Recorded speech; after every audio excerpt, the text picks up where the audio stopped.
Hey everybody, welcome to another episode of Border Crossing. It's me, Dan DeMarco. It's been a long time since I've done one of these, I know. Lots of reasons why that is, but in any event, I'm doing another one right now.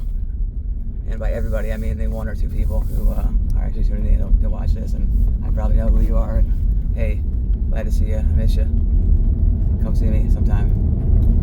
In any case, I am heading up to the U.S. today. I gotta go to a cat show.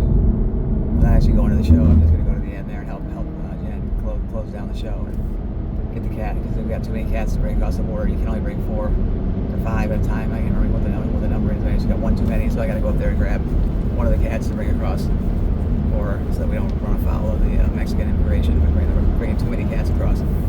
One of the very strange things about living south of the border that you got to deal with. In any case, it's been kind of tense here at the border, and you know, new administration, and they've been making all kinds of rhetoric, talking all kinds of shit about the border. Of course, that always makes things more difficult for lots of different reasons for us.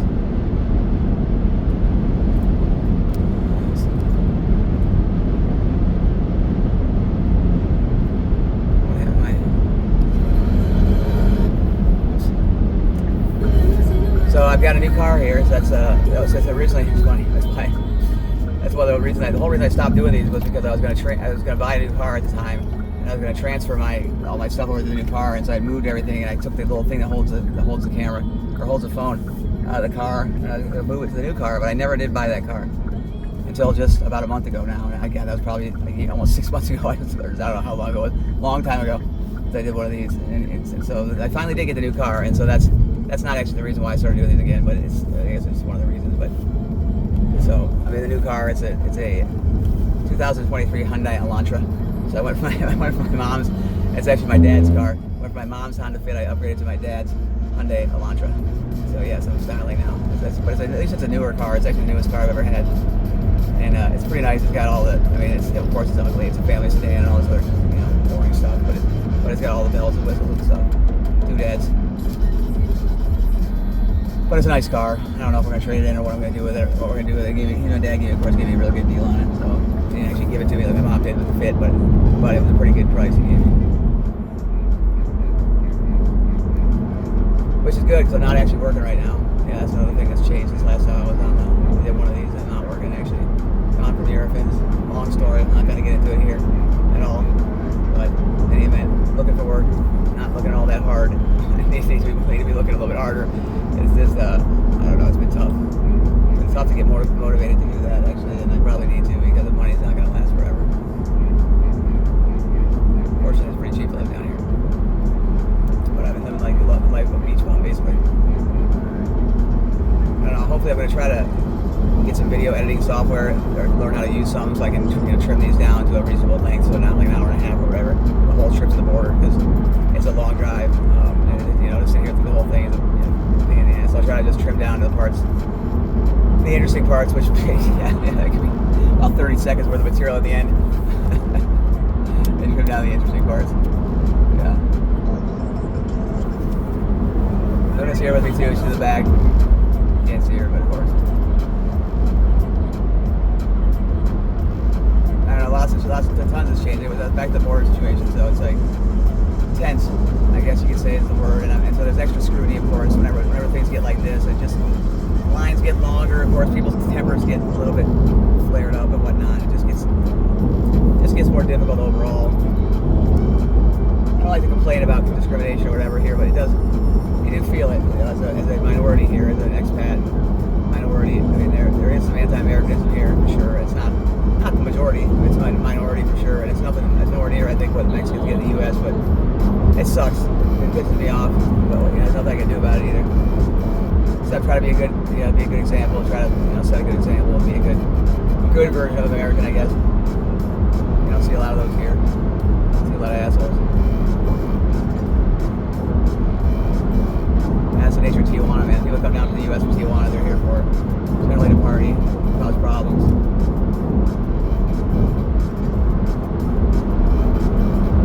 That reflects badly on all of us down here, all Americans down here. There's quite a few of us actually. But less and less, I think. I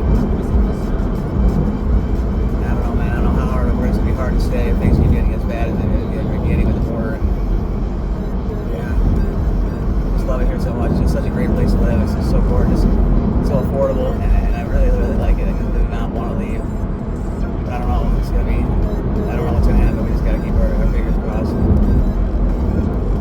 big fear is that Trump does something really stupid, closes the border, or somebody does something really stupid, and they actually shut the border down, and then we're stuck on one side or the other. So what we've been doing, actually, we were actually kind of worried about this the first, last week, actually, where we were saying we're all going to have one of, either myself or Jen was going to be in the U.S. one at a time. We'd always have one person in Mexico. Because we got all the animals here, right? If we got stuck, we both got stuck with the U.S., it would be disastrous for them. So we'll always have one person. We won't have both of us in the U.S. So this is actually breaking our policy right now. We're both going to be up in the U.S., but it can't be helped.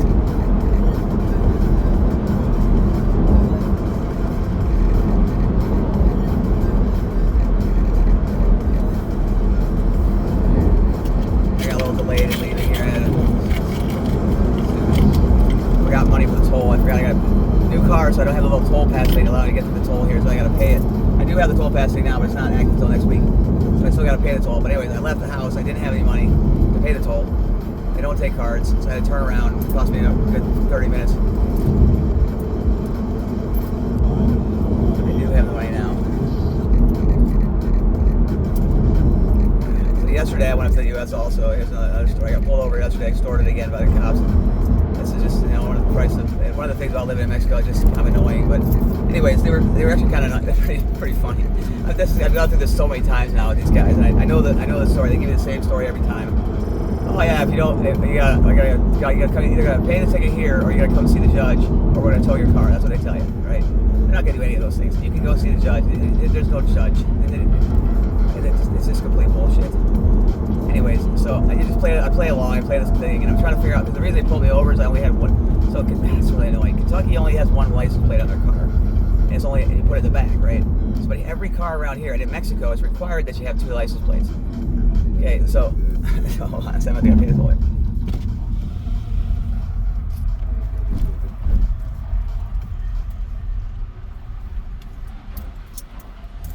Buenas tardes.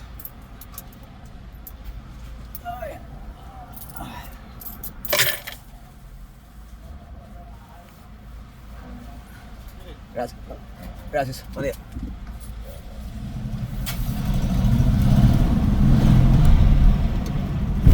Anyhow, so every car around here has 2, because in California has 2 plates, Arizona has 2 plates. All the close nearby states have 2 plates, and even the states where people usually get licenses from, if they, like an out-of-state plate, like they open in Montana or some shit, it was easy to get a license plate. They have 2 plates. Okay, but Kentucky does not, has 1 freaking plate. So I'm constantly getting pulled over for having 1 plate, and Kentucky will not provide a second plate no matter what. We asked, we cannot get a second plate for the state of Kentucky.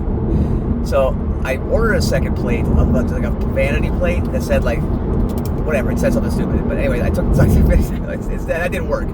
So I got pulled over yesterday. I only had, this is a new car, I only had the 1 plate on it. But I'm talking to them about this, and I'm trying to tell these police that they're like, oh yeah, you have to have 2 plates. I'm like, dude, the state of Kentucky only gives you 1 plate, solo una placa in Kentucky. Okay, and they're like, they're just not believing, or they're not understanding it, they're not believing it, they're like, it doesn't matter, you gotta have 2 plates here. I'm like, I can't get 2 plates.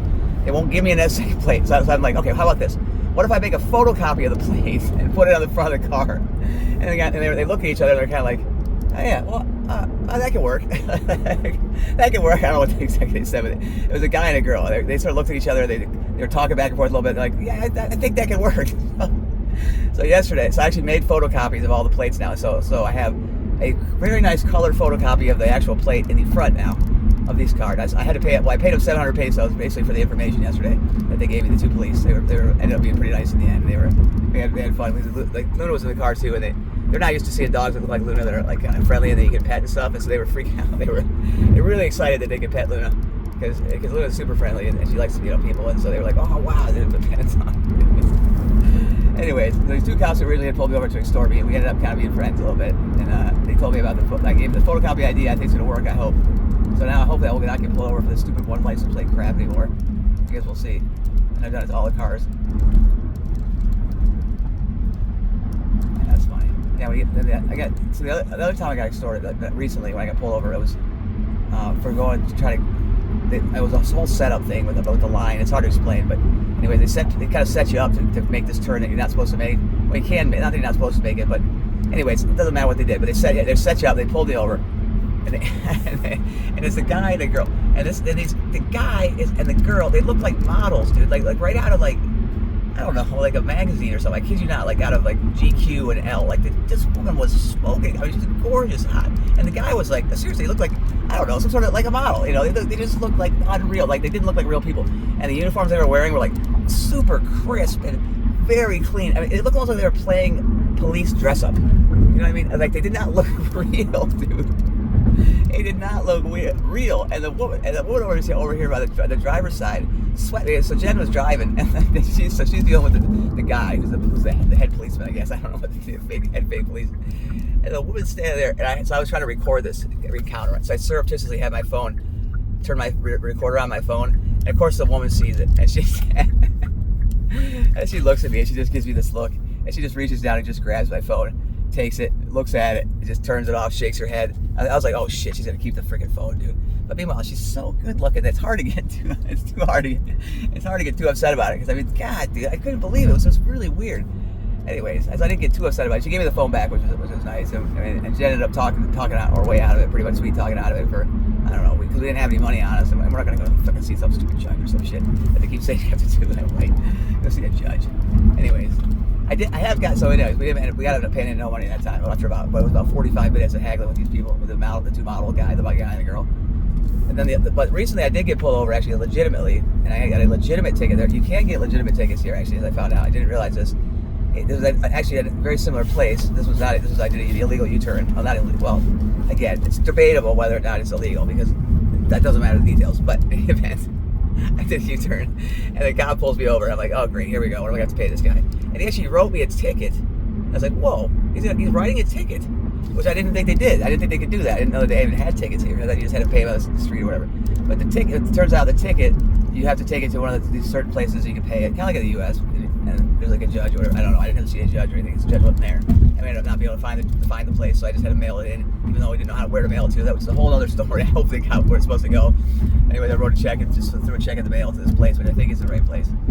But anyways, you don't even really necessarily have to pay it. I guess apparently if your plate is not from Mexico, if you don't pay it, it's not really a big deal. However, with my immigration status and everything else, I'm not taking any chances.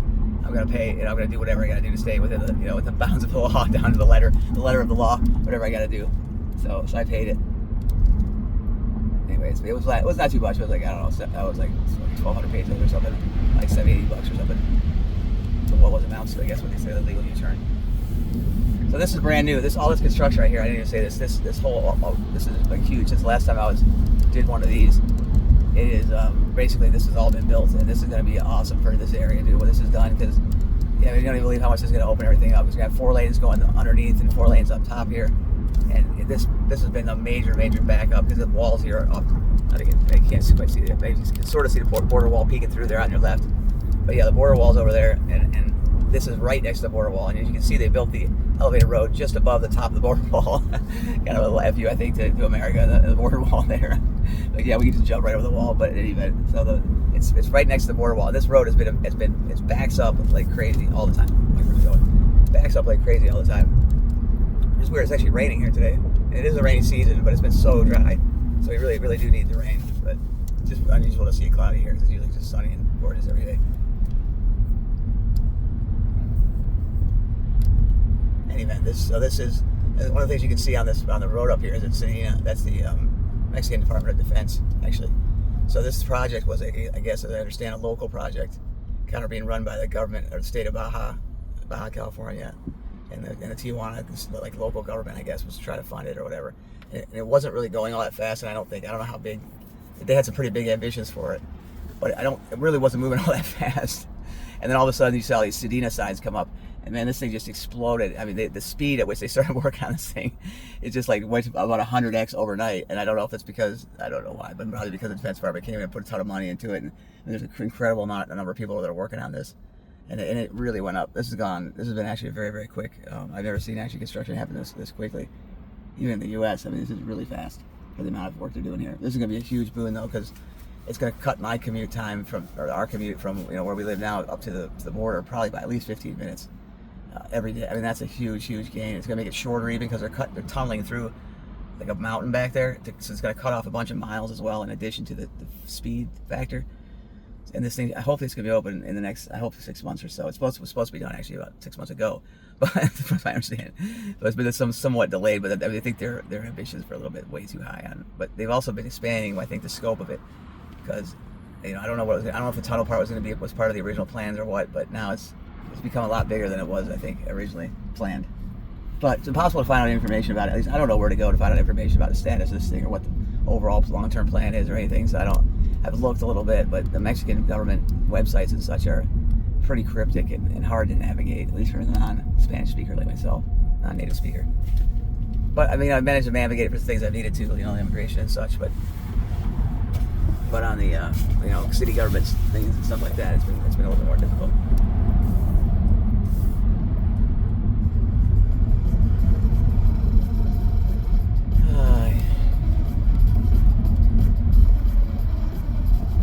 Late, of course, and I gotta stop still on the way up there. Hopefully the border's not backed up. I have no way to know. It's a Sunday afternoon, so I don't even want to say. Typically on a Sunday afternoon, there would not be much of a line.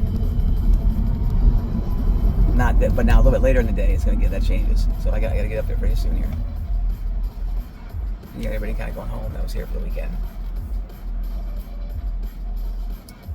But again, Century, that's the line I use, the Century line. It's much different than the general line or the Ready, in the sense of what even the times that it backs up and things are different.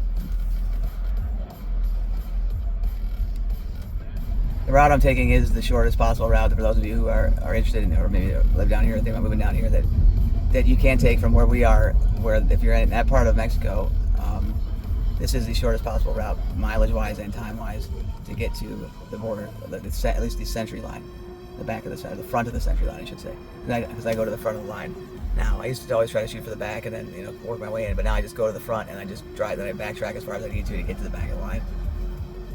Generally, that pays off. Not always, but generally it does.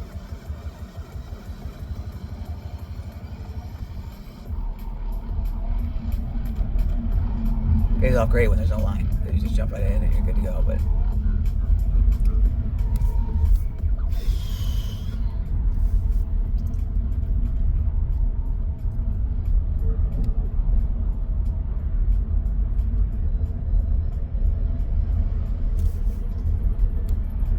yeah, I haven't really seen, as far as the border. I know there's been some issues over there in Texas and such at the border crossings where they've had some violence and some protests and riots or whatever. There's been nothing like that at San Ysidro or Tecate or Otay, the three main border crossings here near me in California.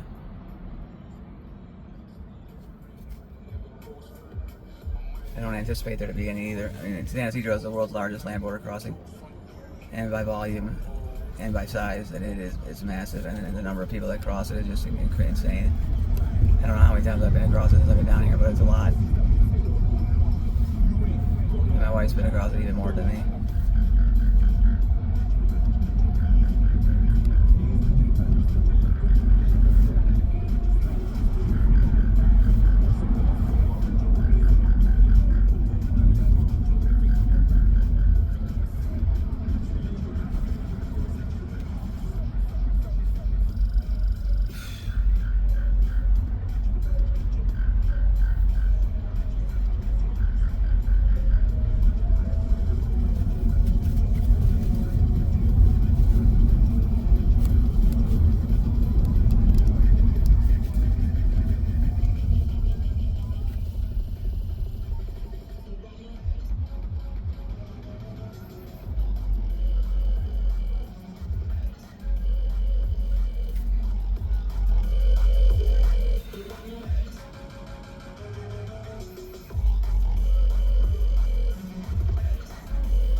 Change that around. I think it's weird.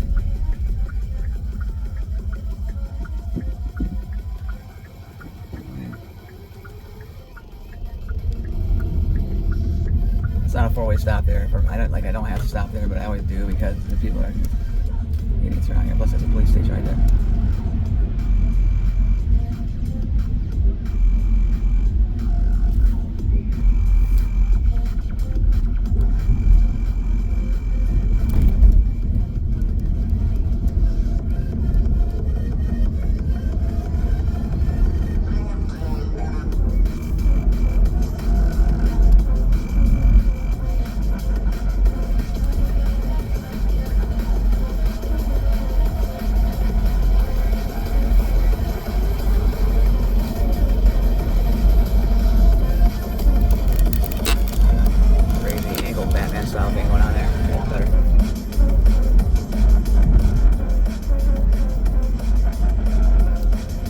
Reference to the old school TV series Batman. Very, very old school, 60s, 70s era, where they would angle the camera to indicate criminal activity, something like that. I don't know what the fuck this for. Some campy little shit, some sort of camp thing, I don't know.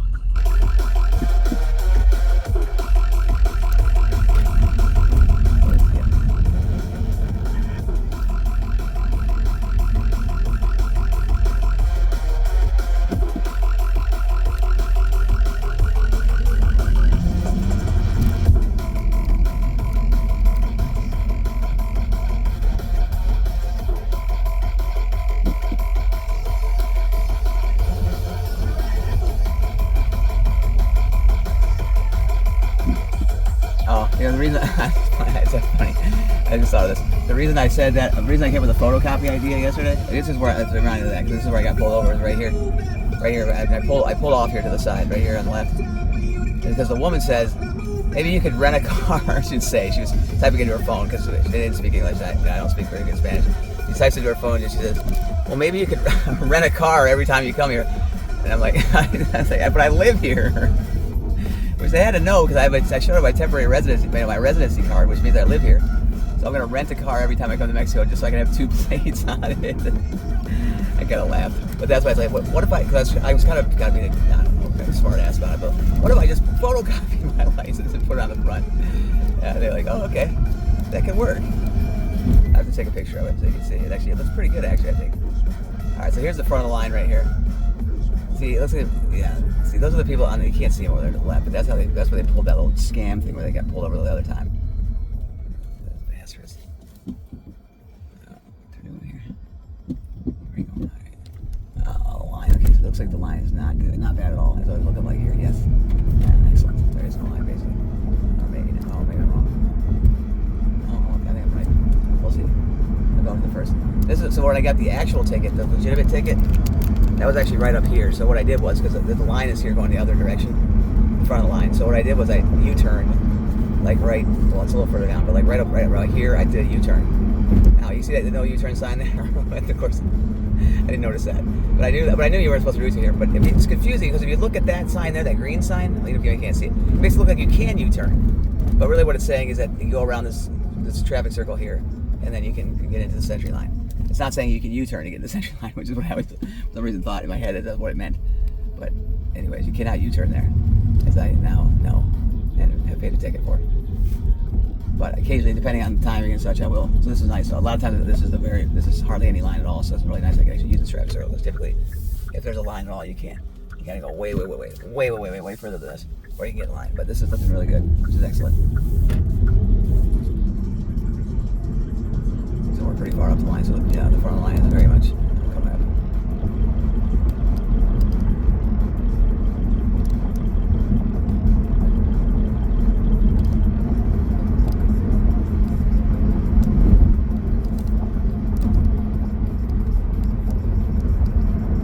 You don't want to make the mistake of going left or in the right lanes here. You gotta be in these 2 lanes. If you aren't, you are going to be going a long ways before you can get back into line.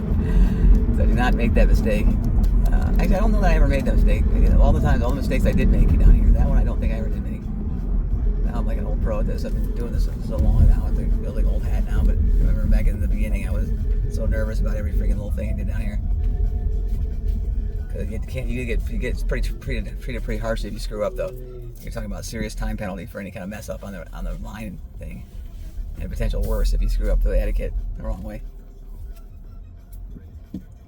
By that I mean the dreaded cutting. If you cut the line, man, forget about it. That is a mortal sin. And literally, people will kill. I mean, you could get killed for cutting the line. I kid you not. You certainly could get hurt very badly, and you could get in all kinds of other trouble, both official and unofficial. Now, of course, they're gonna catch you.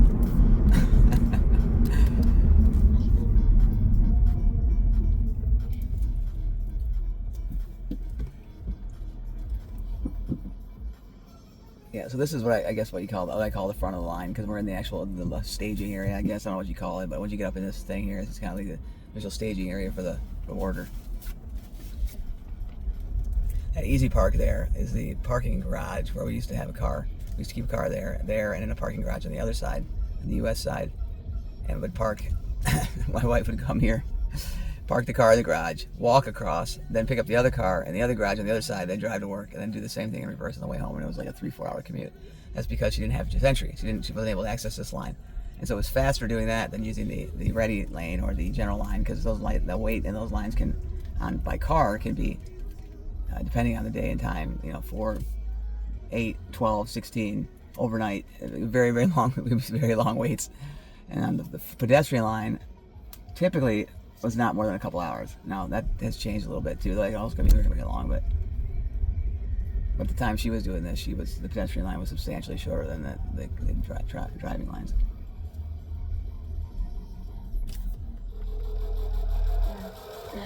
No.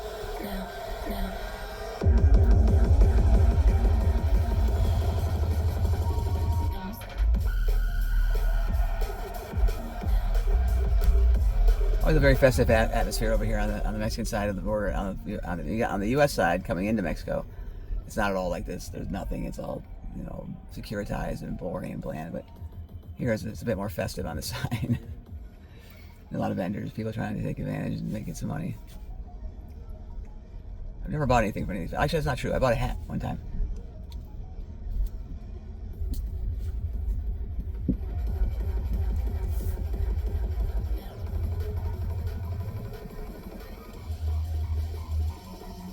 I don't think I have the guts to buy food from down here. Being a food safety guy, that just doesn't strike me as very safe.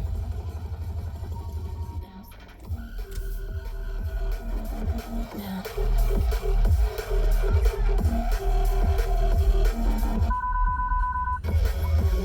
that's what I hate about this car. It's one of these nanny cars where everything you do that he doesn't like, it just yells at you about. You some sort of warning or beeping or something. Including, I finally figured out how to turn off the inattentive driving thing. Not that I ever drive inattentively, but apparently according to this car I do. It was constant bitching at me about being inattentive. What the heck, dude? That's all I need is my car telling me I'm not paying attention.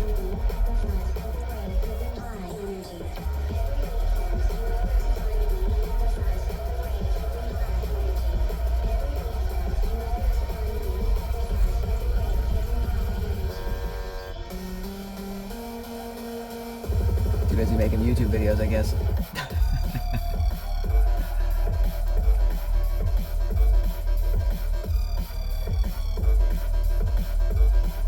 59 degrees, man. It's cold. That is cold for here.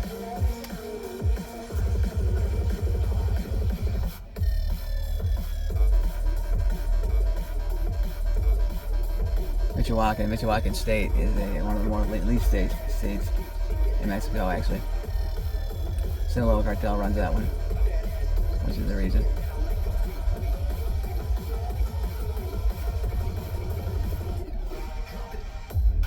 Baja, in case you're wondering, is run by New Jalisco for the most part, and New Jalisco is, I don't know how to say it. I guess I kind of like them more to the mafia, in the sense that they're very business oriented kind of cartel. They really they're very much in favor of stability and jobs and keeping things in the economy and that sort of thing, because they recognize, and I think they're right, that if you want to make money in the businesses that they're in, stability is the way to do it. It's a lot easier to make money when things are stable, and then it's a lot less dangerous for sure than when they're not. Now Sinaloa, on the other hand, Sinaloa cartel is more like your East LA street gang, whatever. They're in it a lot. Of course, they want money and stuff, but they're also in it for the thrill of it and the machismo and all that stuff, crap, and stupid shit. So they're into the violence for violence sake kind of thing. And New Jalisco, you don't see as much of that. I think it's because they're mostly, what I understand, is ex-police, ex-military is primarily the membership, or at least the leadership of that organization, and that's not necessarily the case with Sinaloa. So that's the difference in philosophies, I think. There you go, Dan's my 10-cent philosophy of the cartels of Mexico. It's obviously way more complicated than that, but there you go. But anyways, but if you do notice that the states that are more in Mexico, at least states that are safe and stable, are the ones where Jalisco is basically running the show for the most part. Now, it's different. It's neighborhood by neighborhood basis. Things change, but at a high level. Somehow they make it work, dude. I don't know how they do it. The cartels, the government, they've got a way to do it. It's weird too. It's like all the politicians are female. Maybe that's why. Clearly the president of the country, who is a female, I actually quite like Claudia Sheinbaum. She's really done a really nice job with the border stuff, in my opinion. She's really said all the right things, and she's tried to stayed calm. Not said anything to try to kind of inflame the situation or make things worse, and that's really what you need. And she's actually made me feel better about the thing, which is no one else has actually been able to do. So I give her credit for that. So I'll turn the camera off here soon when I get a little bit closer. As usual, I don't know if it's legal or not to be filming down here like when you actually cross across. It's because I don't know. I'm not gonna take a chance. I don't want to get in trouble or lose my ability to cross or whatever. So I'm gonna turn off the camera here once I get up a little bit closer. But you can see that's the crossing right there. San Ysidro, port of entry, is actually the crossing point.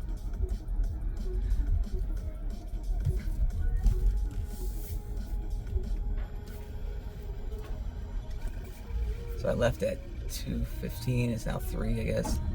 33 minutes according to my camera, or according to my video camera. Yeah, my video thing that took to get down here. That's very fast, actually. Even with those slowdowns underneath the bridge there or the new construction there. So I'll be across in another 5-10 minutes here, and 45-minute crossing home to cross. That's not too bad. Best case, I can make it to the airport actually in San Diego in 45 minutes under ideal conditions. I've done it a couple times, but usually it's more like about an hour or so. But crossing sometimes 4 hours, 3-4 hours can happen, and it can happen when you least expect it. So, anyways, thanks everybody. Hopefully I'll be doing more of these later.